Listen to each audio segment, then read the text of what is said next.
Hello and welcome back to HardReset.Info. In this video I will show you the best security tips and tricks for VIVO V50 Lite. Let's begin.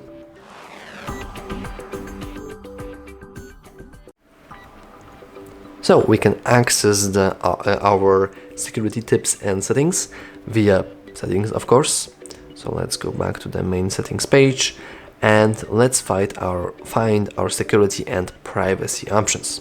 We can go here, and as you can see there are a couple of things we can change, but let's leave that for now. Let's go through every section one by one. The very first one is device unlocking, and I will now say this as painfully real as I can. Please, for the love of God, set your screen lock. I know so many people that just don't have screen lock for whatever reason, and I just don't understand why. This is the easiest way for you to save your phone from anyone and anything really, and you guys are not using it. I have no idea why. Setting up screen lock is really easy, and if you think that, well, if I will set a screen lock then I will have to input a boring password every single time, yeah, but you can always set a fingerprint, and you will be able to just simply unlock your phone with your fingers in half a second. So password is, you won't have to input that password. I'm not going to go through the process of setting up the fingerprint. We do have other tutorials on that and it does take some time, but I mean in reality it takes maybe 3 minutes at best.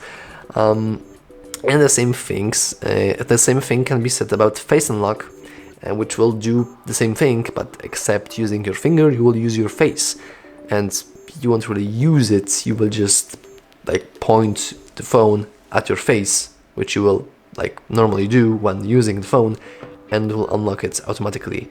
It's incredibly convenient, and it just saves your phone from random people who might want to see what you have on your phone, or random thieves that might like to snatch your phone, and they will be greeted with a password, because you should have a password. Anyway, that's enough about this. I don't really want to rant about how screen lock is important, let's be real here, but we also have account security. As you can see, currently we are logged into Google accounts, but we are not logged into our Vivo account. I would say that if you already have Vivo phone, it's pretty worth it to set up Vivo account. It's of course not necessary, you can just easily use the phone without the Vivo account, just like I am right now, and Google account is more than enough in my opinion, but you can always set it up if you want to. Then we have app security. As you can see, we have two systems that are responsible for scanning our applications. The very first one is built in every single Android device, and it's Play Protect. As you can see, we can just press scan, it will scan every single one of our applications and we'll be fine. And the other is Security Scan. This one is from iManager, and it's more Vivo based, but it will do let's just give a bunch of permissions. It will do exactly the same thing, and once again you don't have to use the Vivo one. The Google Play Protect is more than enough, but in terms of antiviruses and scanning your applications, it's even better to have two than one, just the more the better. And lastly, system and updates. Checking your system security updates is probably the most important thing that you can do, because with new system updates there comes new security patches.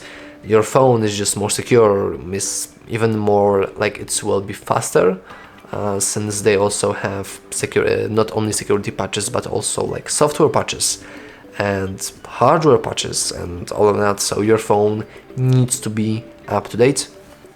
So it's pretty important to just check it from time to time, I think. And also we can scroll down to more security settings if you want to, and there are plenty of options here, but they aren't that interesting.